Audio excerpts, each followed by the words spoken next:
Thanks everyone for joining. We'll give it a moment for everyone to settle in.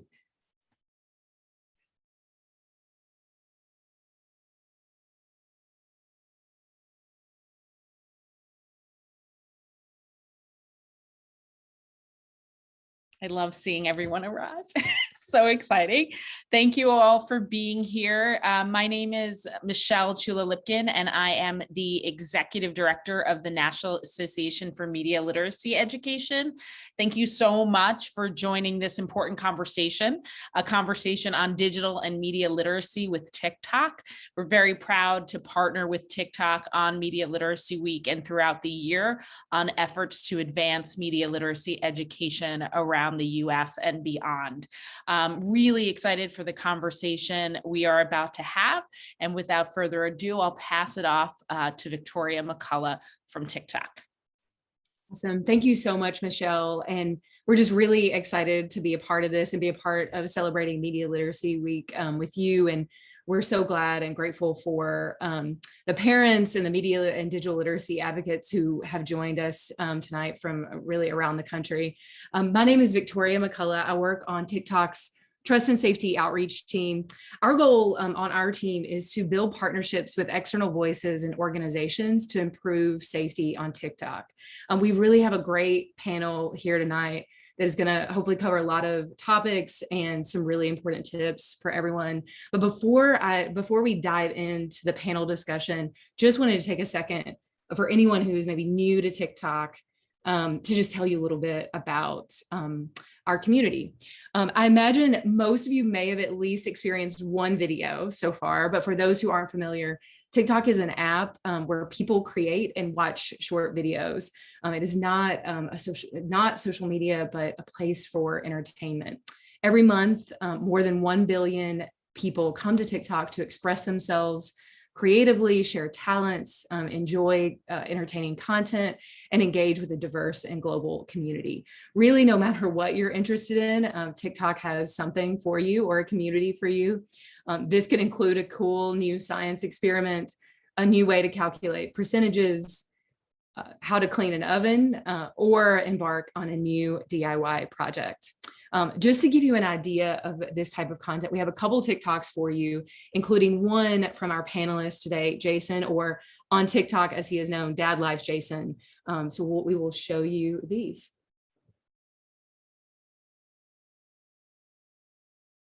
I think maybe the sound this time. I am making the viral feta cheese and tomato pasta that is so popular. Feta cheese sold out in Finland. All you have to do is add tomatoes, olive oil, garlic, salt, and pepper to a baking dish with some feta cheese. Add some olive oil on top with some oregano and then some lemon zest, and we're gonna bake at 400. Now you're gonna add fresh basil on top, mix it all together, and add in your favorite type of pasta. Seriously, look how good this looks. The day has finally arrived. My new clippers just came in from Amazon, and I'm gonna cut Chris's hair today. I'm about to let him get fresh. First part.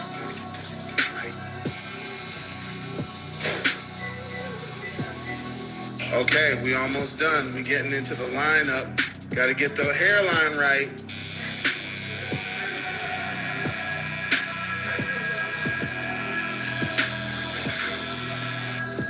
Yeah, nice. It's a bull crap. Let's go. Yeah. Looking so handsome. I like your cut, G. Oh, love it. So many things to teach us, Jason. So many things. And we want to point out just a few of our amazing partners.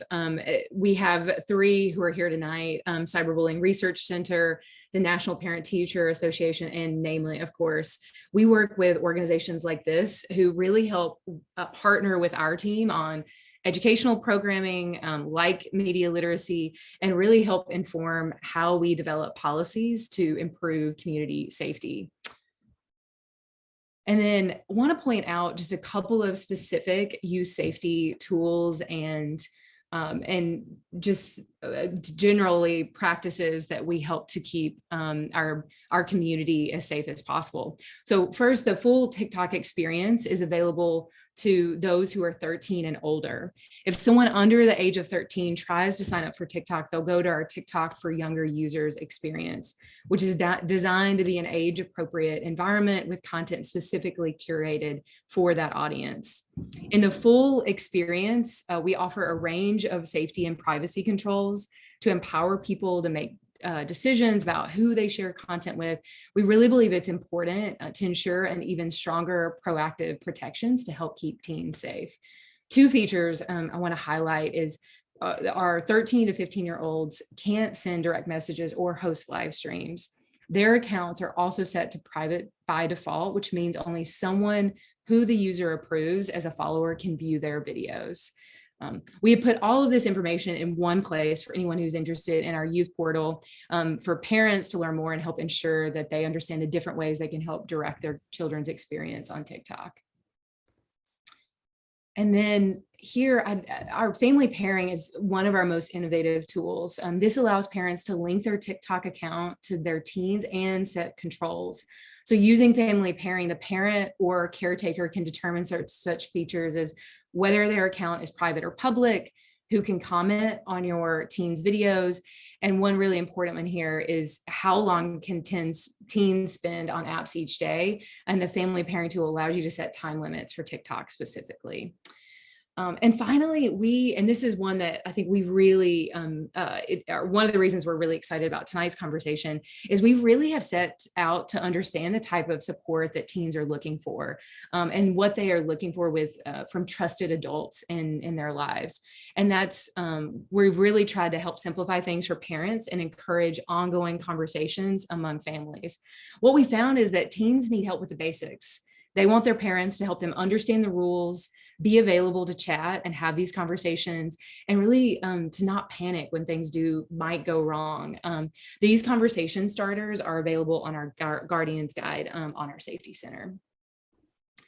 And then finally here, media literacy is, again, I can't stress enough about how grateful we were to be able to partner with Namely this for this week. Plays a really vital role in helping us curate a really positive and welcoming and safe environment.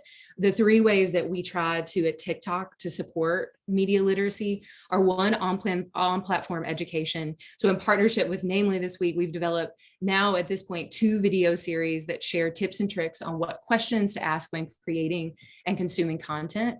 It's partnerships like this that really help us promote healthy online behavior in addition to content.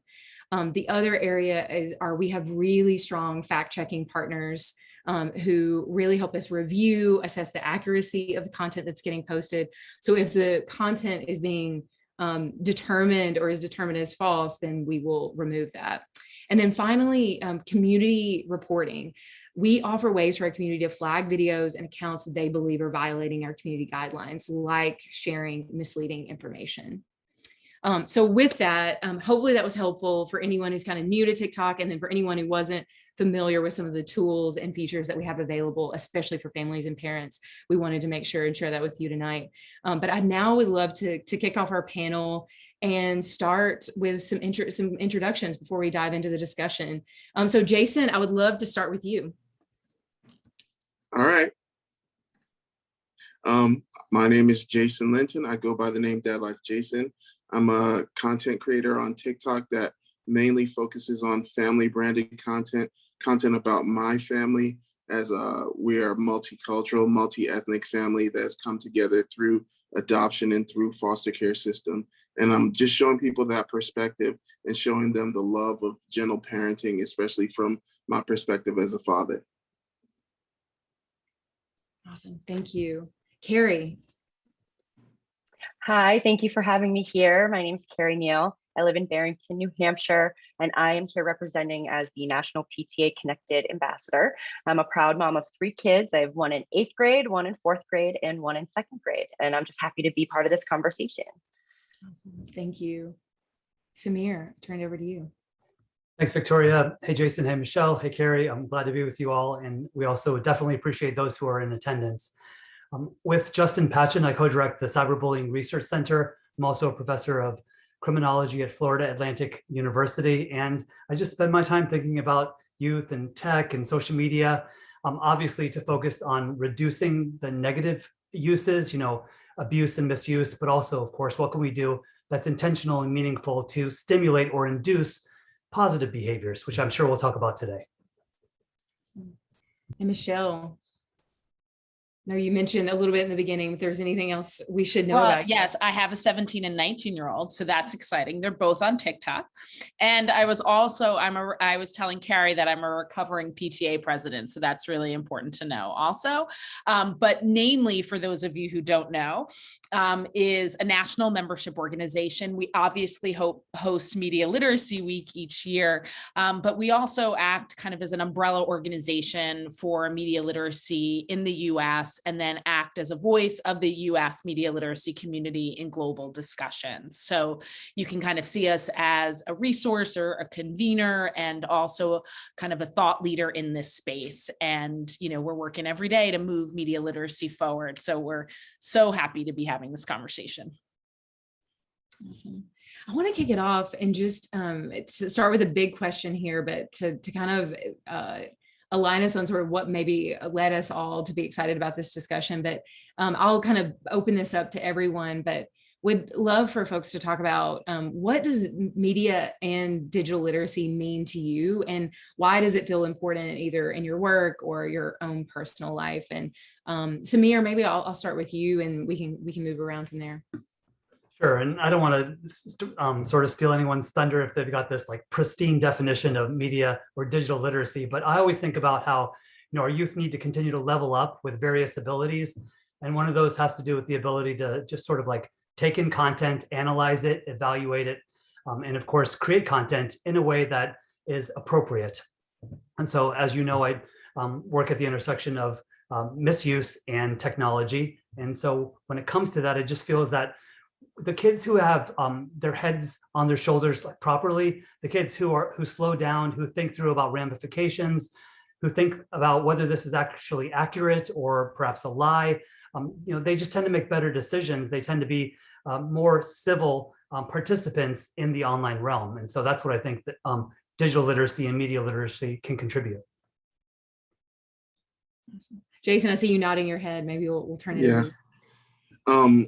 For me, digital literacy is just applying critical thinking to the media that you're creating, to the content that you're ingesting, and applying critical thinking towards how does this affect the people that are creating it, if I chose to disseminate that information further, or how does this affect me and my family as I read this stuff, and or just ingest it if it's video form content, and just to understand how to appropriately put back out that energy into the world. If it's something that makes you upset, to be able to apply critical thinking to know, hey, I need to respond instead of just react if I'm going to go ahead and say something about it, and to know that there are connections and ramifications to each action that you do. Some of them are positive, many times some of them are negative, but what I'm trying to teach my kids in this space is to do it so that we can counteract some of the negative that's out there,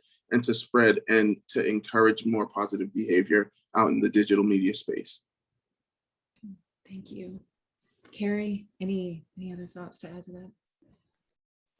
Well, both the previous speakers really covered the gambit of how I would describe media literacy. And it's also just keeping yourself and your information protected, understanding that a post has ripples and it goes everywhere. There's that adage of once it's online, it's forever, and really understanding that. And it leads into a bit of what Jason was speaking to, but something that's very important to National PTA is that families and students and educators understand the importance of that digital citizenship, that they understand that beyond what's in person, how they are representing themselves online is something that's incredibly important and has value and lasting value, and needs to be something that we keep on the forefront.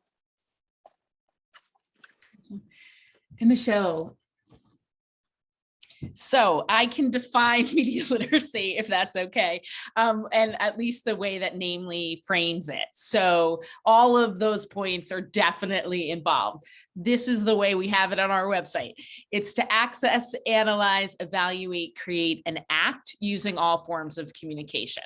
So the way that we look at it is that it's really an enhanced version of literacy. So we're really looking at media literacy in the context of what does it mean to be a literate citizen in today's world. And not surprisingly, I don't personally think there's really anything more important than that question right now. We live in a media saturated world.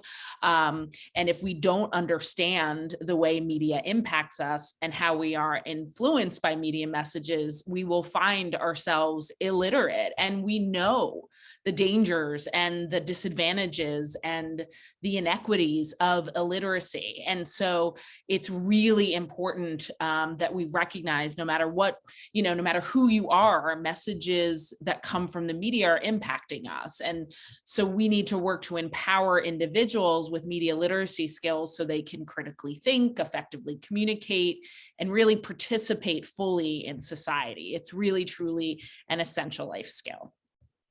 Awesome.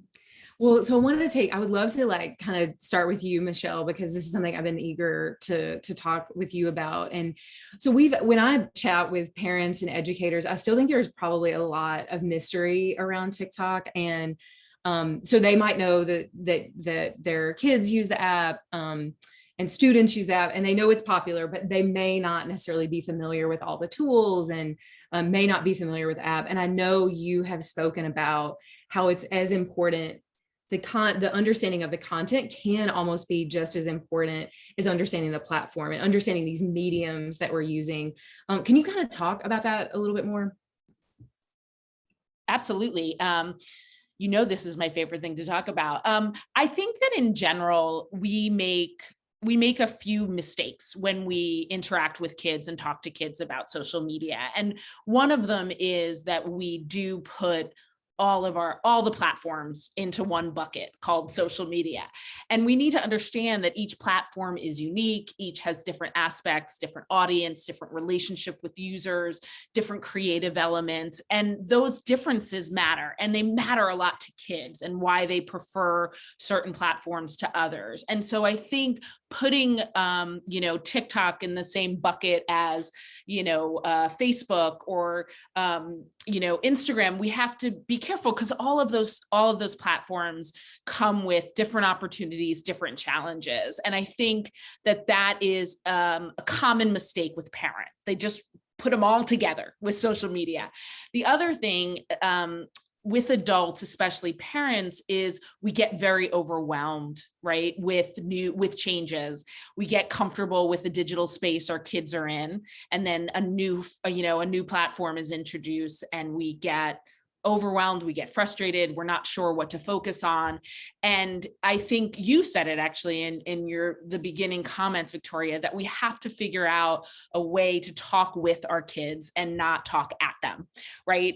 They're not going to listen if we're constantly talking at them, that they actually have a lot of skills and a lot of knowledge. And so when your kids are introduced to new platforms, sitting down with them, being interested in what they're exploring, and you yourself playing around and researching the features and understanding the appeal is really, really important.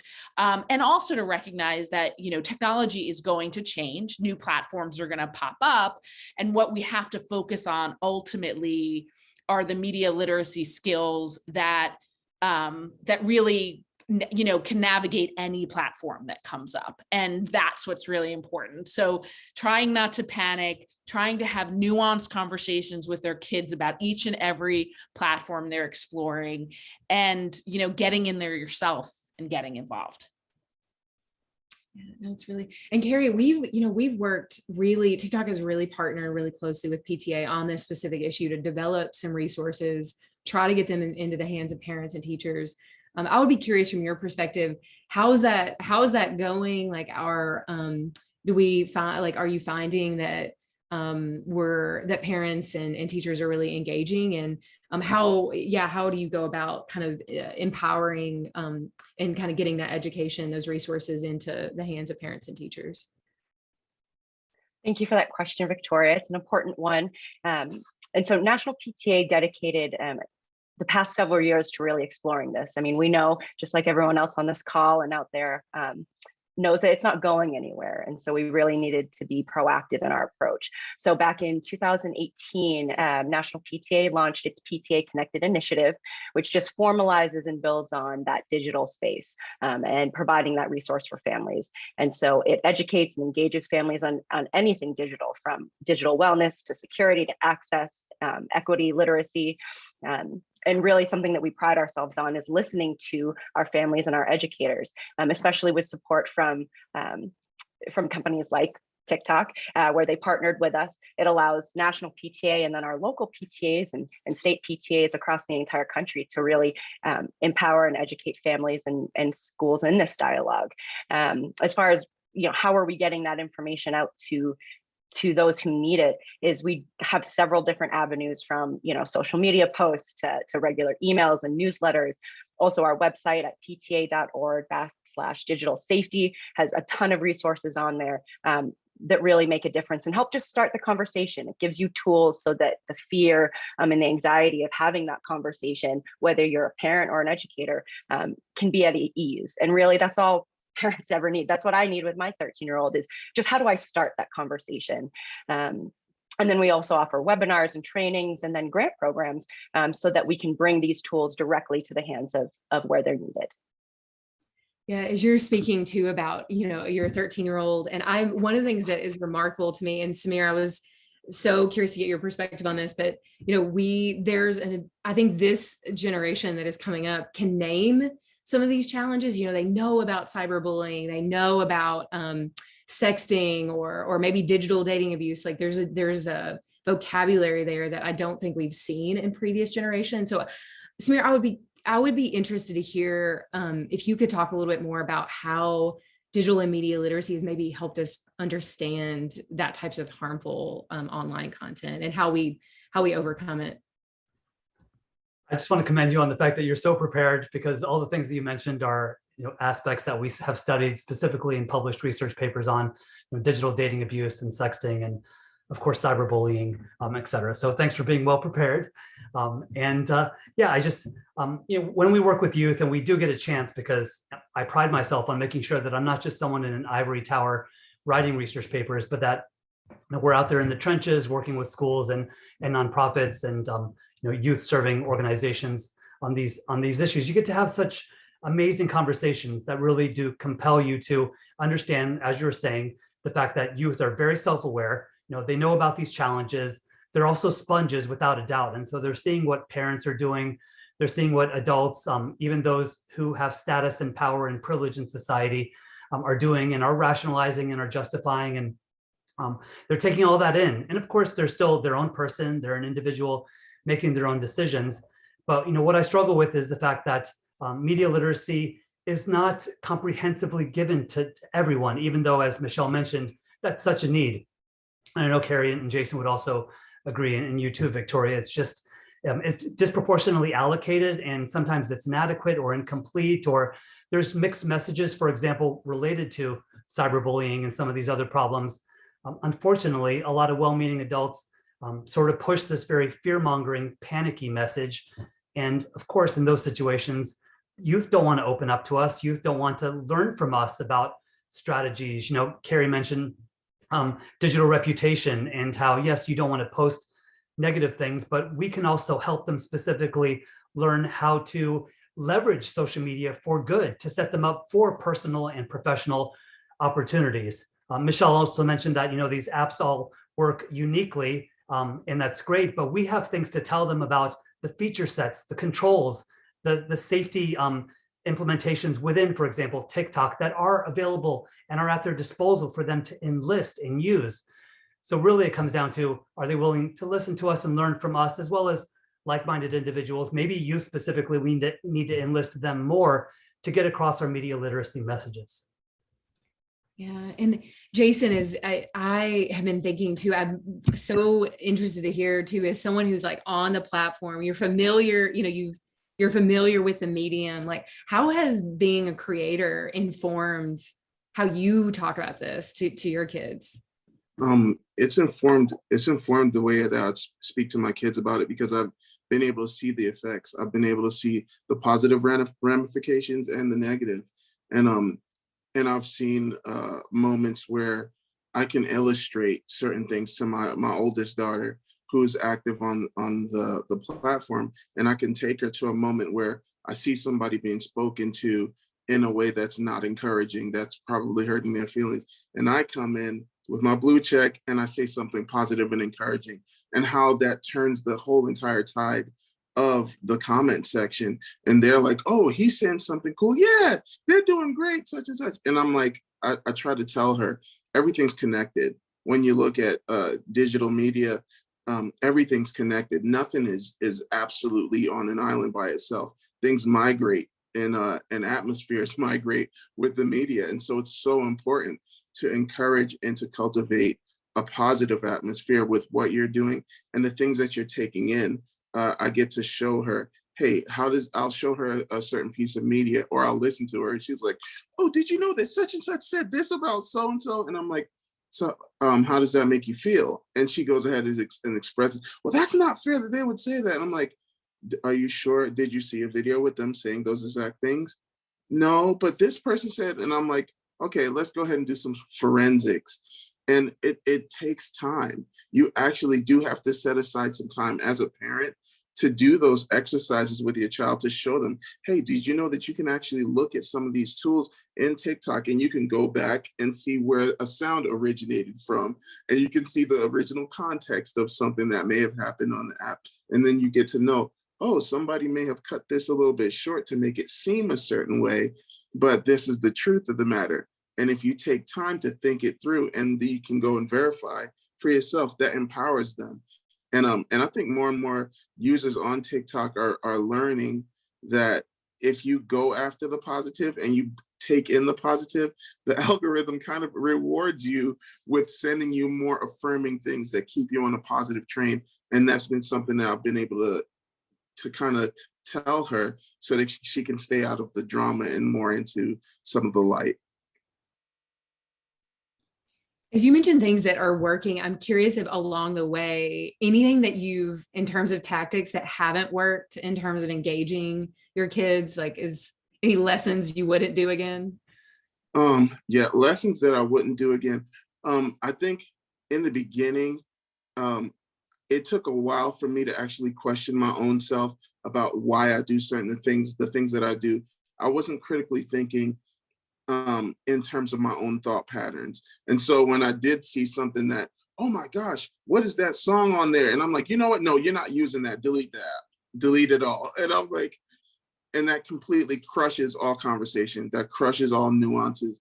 And it crushes all learning opportunities right there. It's just, hey, it's my way, the highway, shut it down.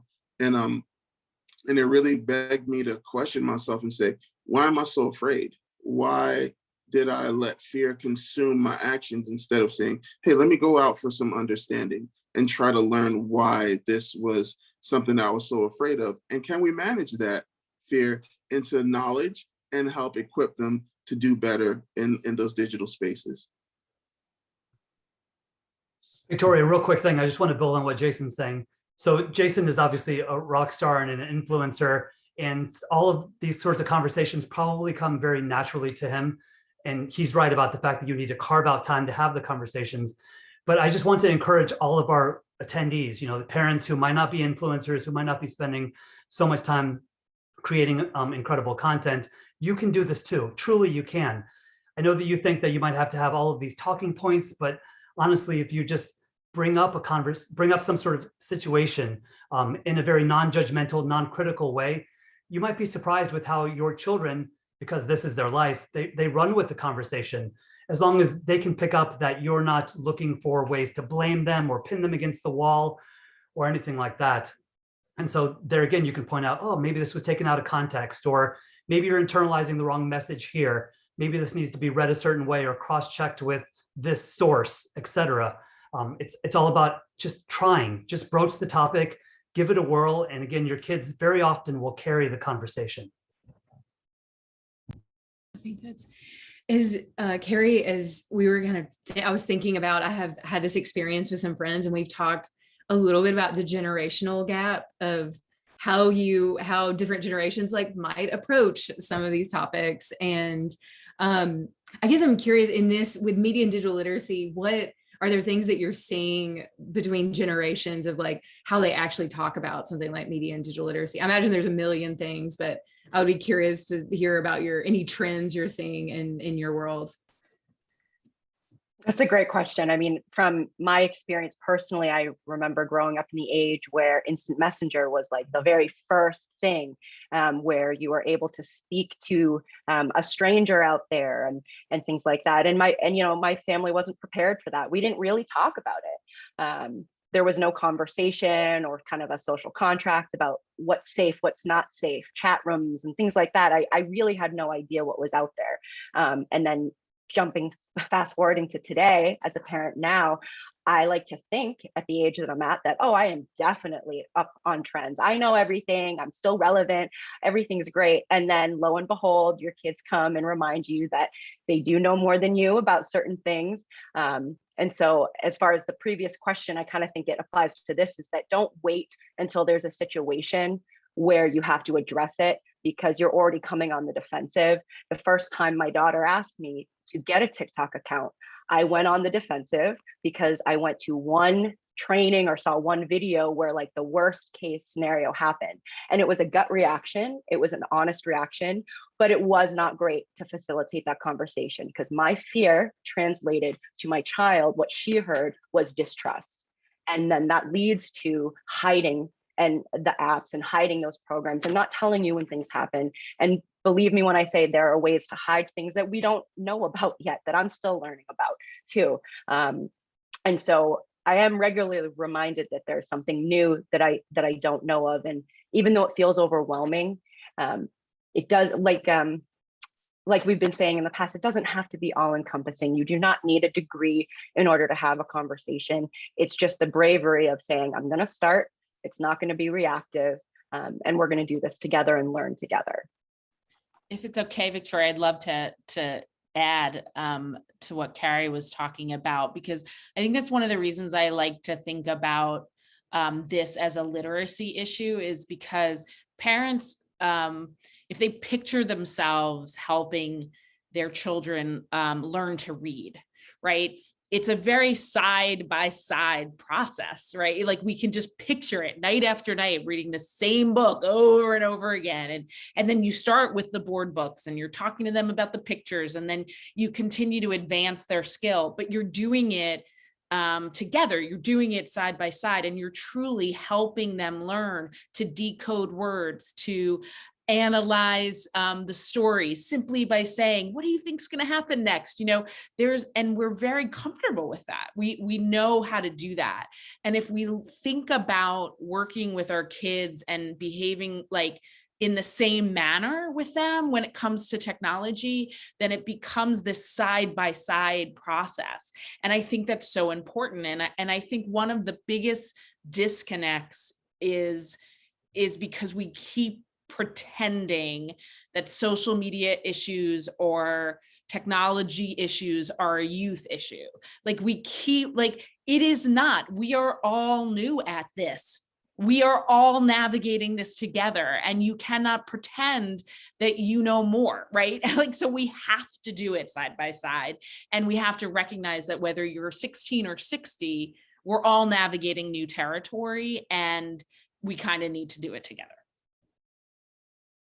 100%. Yeah, that's something. Well, a couple of things you said, Michelle, and then Jason, I wanted to go back to something you said, because it's a conversation Samir and I have had like a bit, which is just a couple of things. One is just how important it is, like that, particularly I think this generation that's coming up, but as you said, I think this applies to everyone, is the need to like really encourage them to interact, that passive lessons like just don't work. Like you can't talk at them, but like there is that real need to just be able to have that practice and point out specific types of content. And as you said, Michelle, really do it side by side, but those actions are the only things that really can change behavior. Is if it feels very interactive. And that's something that I'm now thinking, as you're talking, like now thinking of media and digital literacy as something that's not very static, but is something that's actually quite active. And that feels like just a really important, important lesson. I think that it's kind of even deepening some of the ways I'm thinking about this. And then Jason, something you said really early on when you were describing because it reminded me of like sort of this interactivity, which is you mentioned that you popped into like, I don't know what was going on, but you said you kind of got in and like kind of proactive, use like positive behavior to like turn something around. This is something Samir and I have spoken about before, which is just how, do we think about teaching youth, but again, I want to go back to what Michelle said, everyone, really teaching them how to actively push back on things like misinformation or hate speech, like should counter speech and should these lessons like be a part of when we talk about media and digital literacy? And Jason or Samir, anyone can dive into that question. I think in a lot of ways, the counter speech, it's endemic of any social interaction. Like if somebody says something to you that is extremely offensive, you're going to communicate that with your face, with your body language, or with your body language by not being present anymore. You'll like get in the car and you'll take off. And the difference here is that you're not really facing a lot of reaction from a person's face. So some people, I guess they kind of feel like you're behind a two-way mirror and you feel like you can say whatever you want to say and you don't have to worry about it. But the thing about this generation of users is that they can collectively emote a feeling from something that's done that is hurtful or that is harmful. And a lot of times they may feel like individually, they feel like they don't have a voice. And everybody, I don't care who you are, everybody wants to have a relevant voice. Everybody wants to be heard when they say something.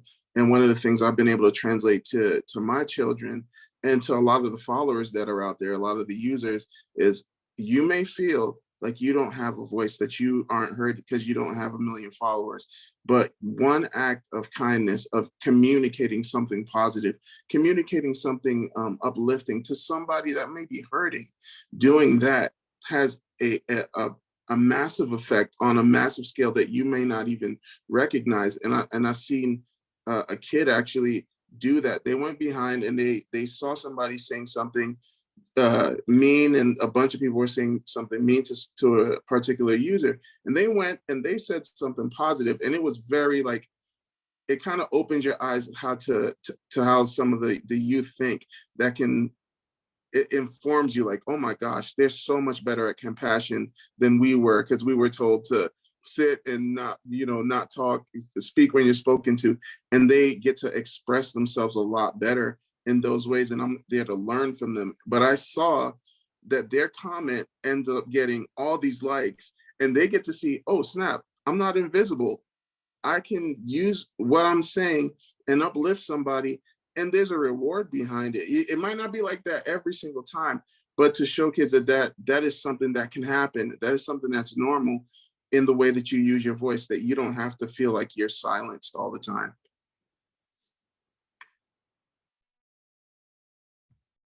Yeah, and happy to answer that as well. I thought that was perfect, Jason. But before I do, I want to say, Victoria, you talked about the importance of experiential learning.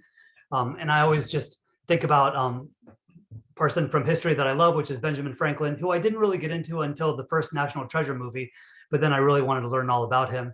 But he says, like, tell me and I forget, teach me and I remember, involve me and I learn. And that's what we want, as it relates to media literacy skills, digital literacy skills. We want them to learn. And so Jason emphasized the importance of just sitting down with your kid.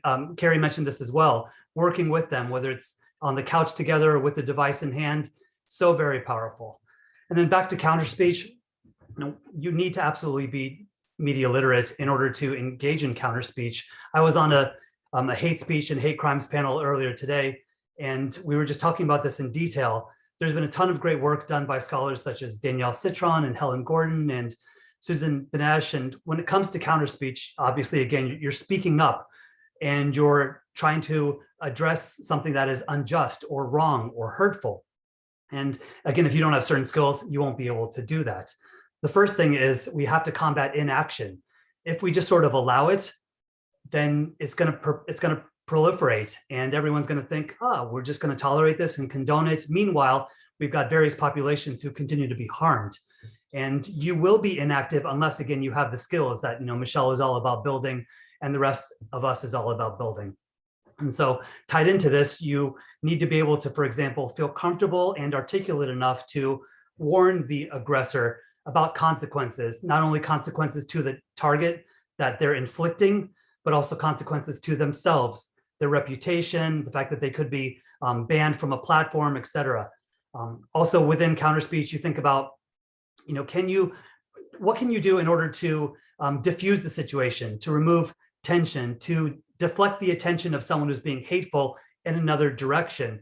Can you use humor? Can you use images? Can you use memes to sort of, in a softening way, to just get them to be more calm, to get them to be more civil in terms of what they're trying to express? Labeling is also important. For example, nobody wants to be labeled as a bigot or a misogynist or a racist. And so you need someone who has a certain skill set to be able to eloquently articulate that, but in a delicate way, to get the point across and to ideally marshal the support of other people within a channel, within a live stream chat, et cetera. All of these are skills that, again, we're focused on trying to build, but it takes so much intentionality. And as Jason mentioned, a lot of time. And from my perspective, specifically as a parent, but also from a national PTA perspective, I think it's easy for the grown-ups in the room to assume that with rose-colored glasses, that an issue that their child or a child that they have involved in their life brings up an issue, whether it's in-person issue or a digital platform issue, that, it will get better. Don't worry about it. Ignore it. Don't get so upset about it. Don't be dramatic. We put a lot of negative names on big feelings that kids have, and acknowledging the fact that it is okay for them to feel the way they're feeling.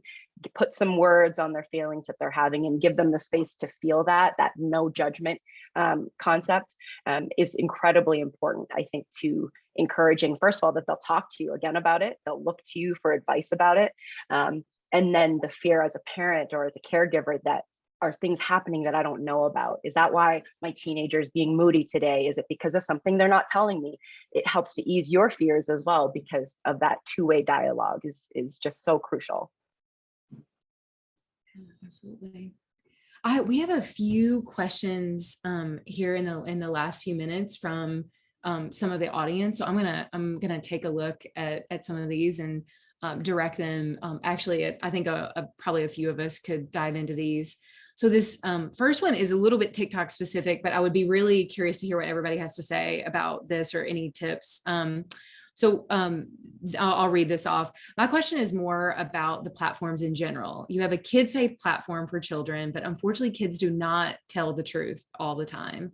I have students who are in 4th grade with TikTok accounts that have seen disturbing videos on, and honestly, if I didn't have a relationship with my students, we would not have known at all. How can we, or how do you monitor the false age aspect? Before I can dive into a little bit of the TikTok perspective, but I would be curious, especially for those of you who are probably actively doing this, but if you have any tips for parents on that, kids who may get on and identify as another age.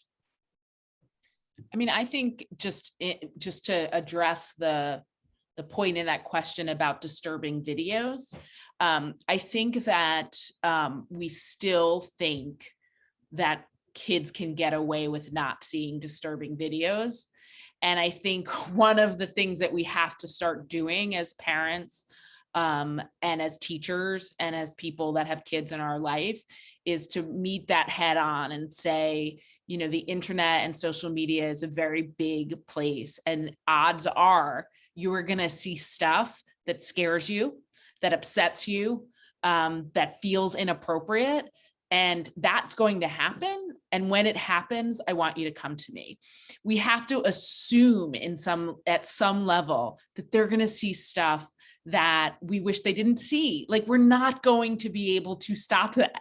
So what do we want them to be thinking about when they see that? We want them to know that they can come to us, and we want them to know that they're not in trouble, right? That we want to have a dialogue about it. There are things that I see online that I wish I could unsee, right? And so having that dialogue. So I think, yes, of course, I'd love to hear more about what other people say about just the lying to get on the platforms. But I think the idea that we're worried about kids seeing things they shouldn't see on the internet, that is, we have to prepare, because we're not going to be able to completely stop them from seeing stuff we wish they didn't see. I don't even know if I need to piggyback off of that. That was so eloquently said. And I'm just going to state my experience with that. Really, there's no way, there really is no way to say, oh, I have a foolproof way for my kid to never see anything bad on the internet. Nobody's got that way unless I don't think there's a possible way, unless you're living in a place with no electricity. Your kid is going to see something, even if it's not on the screen. They are going to see something that they need context to. And so you need to be able to establish a root context that they are safe to come to you, and that you will engage that without blame. You will engage them and their feelings without blame, and then give them the proper context with that. Because that happened a lot this year when with the George Floyd incident. There was media shown. You couldn't get away. You could turn on Hulu, boom, it would pop up. It was stuff popping up. And so for a kid, that's harmful to see something like that happen over and over and over and get spoken about over and over again. But when they had those feelings, they came to me and said, hey, Dad, this is how this makes me feel. And I'm really sad about it. And I can sit them down and say, okay, where did you see it at? And they don't have to hide that from me, and they can explain that to me. And that's just one particular instance. I'm pretty sure there's way worse things that they can see, but keeping in context with knowing that they can be safe to tell you how they're feeling, tell you where they saw it, and that they will not get blamed for seeing it, is the way to establish trust and to open communication. So yeah, that's amazing. And on that same note, I think that parents and caregivers will understand when I say this, that we can't keep our kids in a bubble. So even if you have every device in your house that can block anything that you think it can, you might check your child's devices regularly, their history. Believe it or not, they talk to each other in school and outside of school. And even if you believe you've taken all those safeguards, there are other ways that they can see that content. And I don't say that to scare you. I say it to encourage that bravery, that it is going to come up in your child's life, and you do need to be prepared to have that honest conversation. And sometimes what helps is saying, when I watched that video, this is how I felt, like Jason was saying, and starting by saying, I felt really uncomfortable. How did you feel? What did you think? And then also providing actual factual based information to fulfill and round out that information. A 30-second video clip doesn't do a lot of things justice that need that deeper level conversation. And so providing them those facts and then talking about it is just as crucial as reviewing a book or reviewing what you see on the news. Kids can understand it. They're tougher than you think. I think that the question also brings up a really important point that I don't want to lose, which is the blurred line between home and school, right? It doesn't, there's no distinction anymore. And there was a time in life where there really was. And I think just from an education standpoint, that question to me is a really difficult scenario for a teacher. What is a teacher's role in that? And how do teachers navigate that? And are those kids on the platform young because their parents said, oh, it's fine? Or are they lying to their parents? It's so complicated for teachers today. And I feel like we don't necessarily talk about that enough, to realize that they have so much that they have to do, but then they're also dealing with this whole part of these young kids' lives that come into the classroom in a way that we couldn't, teachers when we were growing up simply didn't have to deal with. And I think that there's I hear in that question also that struggle is like, what is my role? I don't think we talk about that enough. Yeah, I would agree. And I want to mention here, because as I think I've always seen the media and digital literacy as a village type situation. So I want to mention what TikTok tries to do on this side, because I think it takes all of us to contribute and hopefully safeguard against protecting and nurturing age. So for TikTok, we do require, there's a minimum age requirement, as I mentioned, which is 13 and over. But as the theme has been tonight, kids are often very clever around navigating, kind of working around the parameters of technology. So we, as much as we often admire and really lift up creativity, we do delete accounts when we become aware that anyone is under the age of 13. We actually take a number of other approaches to just try to identify underage accounts on our side. So for instance, we do train our safety team to be alert to signs that an account might actually be an underage user. So that's something that we're continuing to work with our moderation team to make sure that when they detect anything that can indicate that they are underage, that we do remove that. And we've also recently announced the proactive removal. I think this was in one of our recent reports, but we recently announced the proactive removal of 11 million accounts we suspected were underage. So I do want to mention a couple of things that TikTok does for that. A couple of things. I've got a couple more questions here, and I know we just have a few more minutes left, but I want to read another question off here. A team of concerned community members, parents, and educators in Colorado started scholarsplus.org. We want to implement media and digital media literacy within schools in our community. One of the dilemmas we face is funding for programming. We believe everyone should have access to media and digital literacy. For our program to be sustainable, we are wondering if there are grants or perhaps ideas on how to sustain small community-led organizations like ours.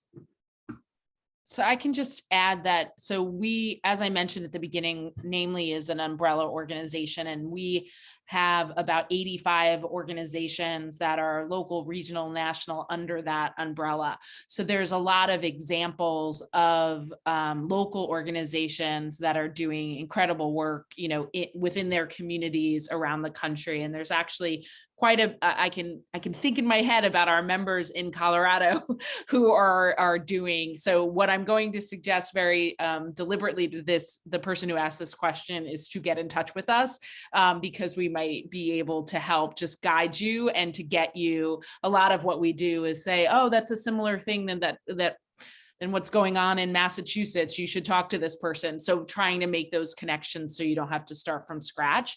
So just email us at namely@namely.net.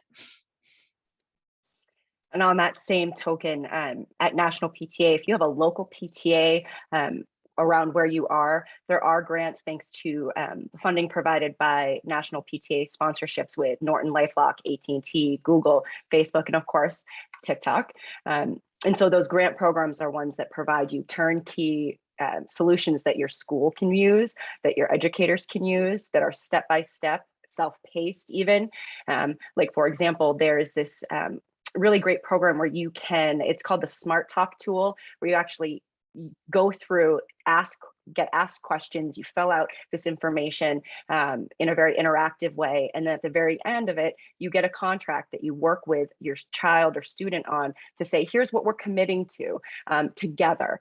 And it has things on both sides of the coin. It's not all just on the child, right? It's both of them as a partnership, and you both sign that. And it's easily something you could tweak to be in a classroom environment as well. And so there are tools out there that are free.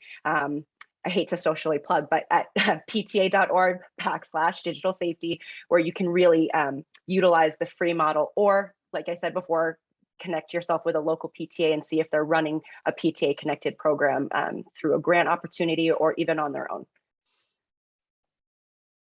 Awesome, amazing. I think we're at about 6 minutes. So I want to try to take on one more question. And Jason, I'm thinking maybe you can help me with this one. I'll kind of try to take a stab at, you might have some experiences here too. So this question is, how is TikTok different than say Instagram or Facebook? I mentioned some of this in the beginning, but Jason, I'd be curious for from your experience, what your TikTok experience is maybe like compared to other platforms. The biggest difference to me initially was the expression. Every person that I saw in the app they were communicating in their own authentic voice, which was, it was not carefully procured. If they were a makeup artist or whatever, they made sure they had everything perfect, but it was just people capturing things in the moment and putting it out there. And it didn't have to be super perfect for it to go viral, and everybody engaged into it. And it was like, oh my gosh, this is like a completely new way of people putting out media, putting out content. This is incredible. And for me, one of the things that it hit me was how emotive a lot of these interactions were. I was like getting touched in the heart, like seeing people hug a dog that they got given for a special needs project, or a person taking care of an older person, doing videos in a nursing home kind of thing. And I'm like, this is incredible, because this isn't what, like on most other platforms, it's like the fame comes first and then you have the reach. And on TikTok, it was, you put out something that people could feel and the reach was there for you. And the other fundamental difference to me for TikTok was what you engage with and the things that you consume. You are going to continue to stay along that kind of stretch or that genre. And the genre for me was like seeing family, seeing people love on each other, seeing people exhibit compassion. And so that was something that I was able to inform the rest of my family, like, oh my gosh, okay, so this is what my timeline looks like. This is what my For You feed looks like on TikTok. Can I see yours? And it was like, okay. And it was, we were able to establish a lot of conversations from that. Like, oh, what makes you love watching so many cat videos? and so you get to hear like different things, like, oh, wow, maybe you should be a veterinarian. These are like simple things that people ask kids, like, what do you want to be when you grow up? But I didn't have such a cumbersome launch into those conversations, because TikTok like kind of helps the kid inform themselves of what they like, and helps me to inform myself of what I like. And that's what makes it the most different platform for me. Awesome. Michelle, Carrie, or Samir, anything else you would add from your experiences? No, I can chime in. I would just say again, the point of like, even the way that you follow people or people follow you, just the For You page versus your follow page. Like, we do have to recognize that just the way that the platform is created and the way that we interact with people that we follow, or people that follow us, they're all very different, and whether it's more, it's video based versus text based, like all of that changes the way we're communicating on a platform and allows for, again, different opportunities for innovation and creativity, but then also, can be different challenges too. It's every platform is very, very unique.